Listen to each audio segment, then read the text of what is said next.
c'est une honte. C'est-à-dire que c'est pas du tout dans l'esprit du sport. Enfin, le problème, c'est pas le foot, c'est vraiment qu'elle soit au Qatar en fait. Que penses-tu de la Coupe du Monde au Qatar ? La Coupe du Monde au Qatar, c'est un petit peu quelque chose que je pourrais considérer d'aberrant. On utilise quand même des stades climatisés ouverts dans un endroit où il fait très très chaud. Donc la question écologique se pose clairement. C'est vrai que ça pose vraiment des problèmes au niveau écologique, j'ai vu, etc. Mais moi, en fait, ce que j'aimerais dire, c'est que les gens, ils mettent ça sur la faute du foot. Ils disent on n'a pas besoin de la Coupe du Monde, etc. Mais je suis pas d'accord. Enfin, le problème, c'est pas le foot. C'est vraiment qu'elle soit au Qatar, en fait, et qu'il y ait des problèmes écologiques au niveau de la climatisation, tout ça. Moi, je suis pour la Coupe du Monde parce que c'est très bien. Mais bon, c'est vrai qu'au Qatar, on pourrait viser un autre endroit, quoi. C'est compliqué à expliquer, mais du coup, j'aime beaucoup le foot. Normalement, les Coupes du Monde, je les suis. Et là, cette année, clairement, ce ne sera pas possible. Et tout ce qu'on voit, tous les reportages qu'on peut voir, que ce soit au niveau de l'écologie, de la vie humaine, etc., c'est juste impossible. C'est une honte. C'est-à-dire que c'est pas du tout dans l'esprit du sport. Et d'un point de vue climatique, d'un point de vue social, sociétal, c'est une aberration complète et ça dénature complètement l'esprit du football et des compétitions qui sont censées être un bon moment respectueux entre nations. Je pense un peu la même chose. Je pense que c'est dommage de ternir le sport comme ça.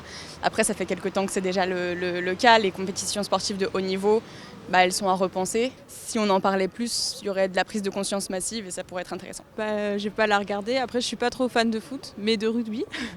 Voilà, vous pouvez passer au rugby, peut-être que c'est mieux. J'aimais bien aller la voir pour boire des bières avec mes potes, pour l'ambiance, etc. Et c'est sûr que là, je pense que tout le monde a pris conscience que c'était un vrai problème. Et moi, j'ai pas envie d'encourager des morts, quoi. J'ai pas envie d'être responsable de ça. Je suis pas hyper axée foot, mais je trouve que ça fait énormément de moyens déployés pour du coup des mecs qui courent après une balle. Enfin, beaucoup de trucs pas cool pour l'écologie pour pas grand chose au final. La clim dans les stades ouverts, je pense qu'on aurait pu s'en passer. Boire de l'eau, c'est bien aussi. Et du coup, c'est horrible parce qu'à cause des dirigeants, nous, on va du coup louper un événement sportif qu'on aime trop et qu'on attend pendant 4 ans quand même, c'est énorme. Et là, du coup, nous, on a tout dans le cul, désolé, mais c'est la vérité, quoi. Donc dégoûté, et j'espère que le peu de boycott qu'il va avoir, parce que je pense qu'il n'y en aura pas tant que ça, va faire en sorte qu'il y ait vraiment de la réaction derrière et que ça se reproduise plus. Oui, moi c'est pareil, je compte boycotter parce que c'est comme si on acceptait les 6500 travailleurs qui sont morts, ou même juste c'est une aberration écologique de climatiser des stades de foot. Du coup, je voulais rappuyer sur l'écologie en disant qu'actuellement, on doit faire, nous, des efforts alors qu'eux, ils s'en foutent. Et que c'est un peu dégueulasse de demander à tout le monde de dire « Ouais, mettez votre chauffage à 19, faites du télétravail pour pas chauffer les établissements et tout. » Et après, on met des grosses clims dans des stades bien ouverts. Les conditions de travail, elles sont déplorables et même il y a eu beaucoup de morts sur juste la construction des terrains. Donc on peut aussi parler des villas privées, le nombre de tonnes de ciment, etc. qui ont été utilisées juste pour la construction de stades et de maisons. Juste pour un événement, c'est quand même quelque chose qui est assez écologiquement parlant abusé, quoi, je trouve. Et est-ce que tu comptes boycotter la Coupe du Monde ? De base, je l'aurais boycotté involontairement parce que je m'en fous un peu, mais oui, encore plus maintenant. Dans tous les cas, je regarde pas le foot, mais ça reviendra un petit peu à la question du boycott. Mais après, c'est un peu trop tard pour le boycotter. En soi, il aurait fallu le boycotter au tout début, quand le sujet était en train d'être conçu. Là, boycotter maintenant, c'est déjà trop tard, ça se fera dans tous les cas. Non, parce que j'aime bien le foot au final. Et puis, comme j'ai dit, c'est pas un problème de foot, quoi. C'est pas un problème de sport.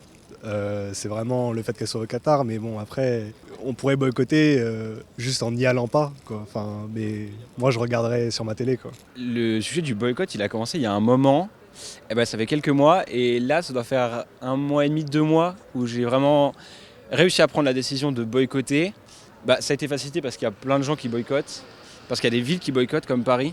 Donc ça évite aussi la tentation. C'est important de boycotter dans le sens où moins il y a de gens qui regardent, plus leurs stats vont être mauvaises et peut-être que plus la prise de conscience sera grande.